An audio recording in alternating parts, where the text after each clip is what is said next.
Manfred, if you look at the market reaction very early on when the Recovery Fund came to light and the European budget was also fleshed out to investors, many went, well, we don't have to be concerned about political risk in Europe this time round in a crisis. There is cohesion. How concerned are you about the message it sends if we cannot pass this vote around the budget and the Recovery Fund? Are you concerned that investors may turn away from Europe again when they have been fairly supportive during this crisis?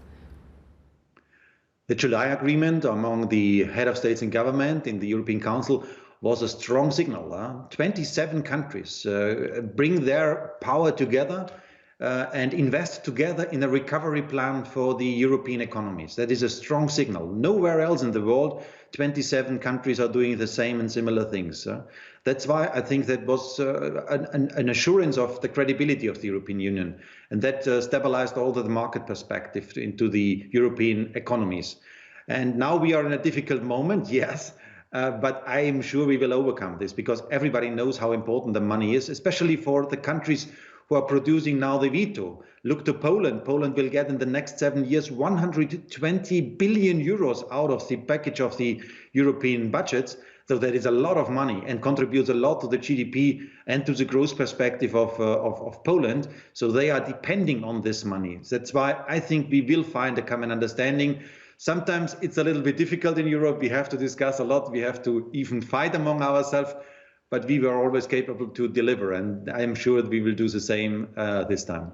While I have you, and you mentioned trade agreements a moment ago, I want to ask you about the trade wins now with the United States. It's been a tense couple of years with President Trump over various issues and tariffs that have been invoked across particular European products. Do you think anything has changed now with President-elect Joe Biden? Are you hopeful of better trade wins? Well, the global dimension is extremely powerful. We saw the agreement on Asian side, I would say under the lead of China, because that is the biggest economy in the region.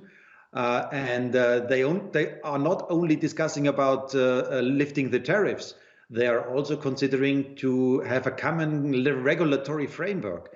And the question which is now on the table is are the next decades driven by Asian regulations, by Asian standards, or do the West, the so-called West, so European Union and US, together combine our forces and our strength and still are driving the world in a way on the regulatory framework? When you look, for example, on that and on managing of data, their regulatory framework is in progress and in process to be defined.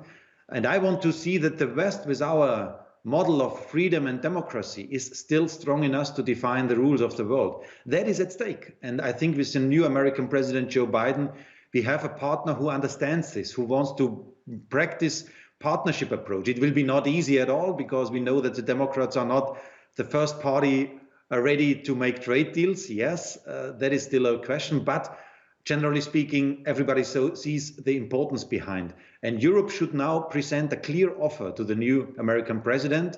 Until the 20th of January, we should present a new deal between EU and the US, and trade must be one of the cornerstones of such a new deal.